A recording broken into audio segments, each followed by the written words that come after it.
This Torah class is brought to you by TorahAnytime.com. Okay, good afternoon, everyone. Shalom Aleichem, Bruchim Habayim. We're continuing in the Orchos Chaim of the Rosh. We are up to Ois Kuf Yud Zayin. Al Techane Shem Ra Lechavercha. Do not nickname your friend a bad nickname. Hey, how you doing? Shorty, how you doing? Some kind of derogatory nickname. Ki hamachana shem ra lechaveroi. Anyone who gives their friend a bad nickname, ein lo chelek la'olam haba, loses their share in the world to come. So you don't want to give your friend a bad nickname. Now here's the question. The Rosh already told us this to us. We learned this many months ago in Ois Tes. Lo yechana shem lechaveroi. Shelo yikraenu bekinoi shekinu acherim. Don't give your friend a bad nickname. Don't give him a nickname other people named him. Im lo yeh nizgar v'nichbad b'shmai. Unless he is not known and honored by his name. So why is the Rosh repeating himself? So the source of this halacha is the Gemara in Bava Metzia Daf Nun Ches Amud Beis. It says anyone who goes down to Gehenna eventually comes out, except three people go down and don't come up. One who lives with an Eish Hasish, one who shames their friend publicly, and one who gives their friend a nickname. So the Gemara says, giving your friend a nickname is the same thing as shaming him publicly. So the Gemara says, no, even though he's used to it, and everyone says it, and even though he's not embarrassed, but if your intention is to embarrass him, then you lose your share in the world to come. You hear this? Everyone calls him this name. Everybody says it. And he's not embarrassed anymore. But your intention is to embarrass him, you lose your share in the world to come. Now, one only loses their share in the world to come if their intention is to embarrass the person. If that's not their intention, if they're just thinking, well, everyone uses this nickname, so I will also, but I don't mean any harm, it's not correct. You're not allowed to do that. The Rosh already said not to do that. So, here we're talking about where you are mechavein to embarrass him. And what the Rosh is adding is that you need to be extra careful not to use a name that in your mind, in any way, you're trying to embarrass the guy. Because if you in any way are trying to embarrass this person, you're jeopardizing your share in the world to come. That is Ois Kuf Yud Zayin. And as the Rosh began his Sefer with, these are the ways that you could be careful to turn away from moikshe maves, the trap of death, and to be illuminated in the light of life. This is a trap of death, a moikesh maves. Kuf Yud Ches, al tivtach ba'ashrecha. Do not trust in your wealth. Ki habaytech ba'ashroi, one who trusts in their wealth, malaket soinim, gathers enemies, v'yikashel tachas soinav, and he will stumble under the enemy. Do not trust in your wealth. Someone who trusts in their wealth gathers enemies, and he will stumble under his enemies. What's going on over here? The pasuk says in Mishlei, "Boiteach ba'ashrei hu yipal." One who trusts in their wealth will fall. Simply, that means that if somebody already has enemies, and he trusts, well, I'll get out of my enemies because I have money, he will eventually fall to his enemies. But the Rosh is not saying that, because the Rosh is talking about someone who doesn't have enemies. And he's saying by trusting in your wealth, you will get new enemies. Whenever a person has a certain confidence in their wealth, they will acquire new enemies. How's that? So Rav Goldberg explains that we're talking about somebody who the tzibor needs them.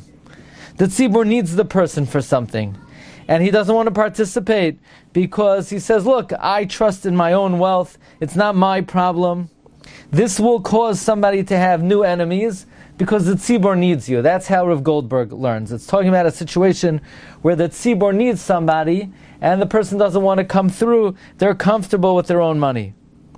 Rabbi Cheskel Sarna says like this: at any time, if a person has a feeling of confidence and trust in their own wealth, they will be arrogant, they will be pompous, they will be cocky, and they won't need to search for friendship. They will look down on others. The other people will sense that. They will turn into enemies. Not only will they not help you when you need it, but they will cause you to stumble. So anytime a person has a certain arrogance or cockiness, that will engender enemies to accrue to a person. Rabbi Chaim Kanievsky says a little differently. The reason why you will fall to your enemies is because they will give you an ayin hara. If somebody is trusting in their wealth and cocky, they will eventually succumb to the ayin hara of other people. Ois kufyates. Al tihi sarvan el anshe irecha. Do not refuse the people of your city. Levatel ritzoincha mimnei rotzoin acherim. Bow your will to the will of others. Says Rav Goldberg, this follows, we just said don't trust in your wealth. It's talking about somebody who doesn't want to help the tzibur when they need it. The guy says, look, I'm comfortable, I have my own wealth. So now the Rosh is saying, by the way, not only should the wealthy person bow to the tzibur, but anytime the tzibur needs you, don't refuse the tzibur. The same way, if somebody asks you to daven for the amud, so you say no 1 time, 2 times, but ein misarvin legado, you don't refuse a great person, you don't refuse the tzibur. Reb Chaim Kanievsky refers to what it says in Derech Eretz Zuta.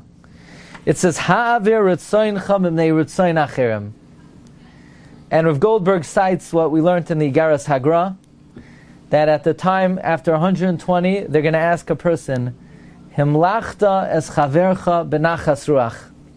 Did you coronate your friend benachas ruach? Did you coronate your friend pleasantly? So from here we see that you need to coronate your friend gently, and that is, the Gra says, most of the Torah is to make other people happy. The Reishis Chachma also adds, you need to be mamlech God morning and evening, and you need to be mamlech your friend, which means bow your will to the will of somebody else.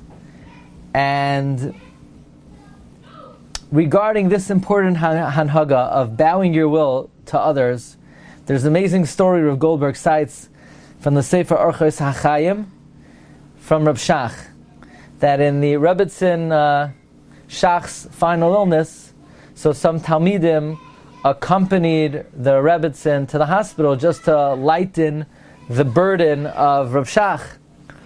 And the Rebbetzin told over to the Bachrim the following story, that when Reb Shach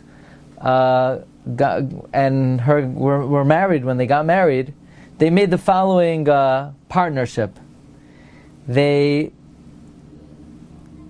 That any matter that would come up, they would make a rotation of vatranas. First he would give in, and the next issue she would give in, and the next issue he would give in. And Lamaisa the Rebbetzin said, I never had an opportunity to be mevater.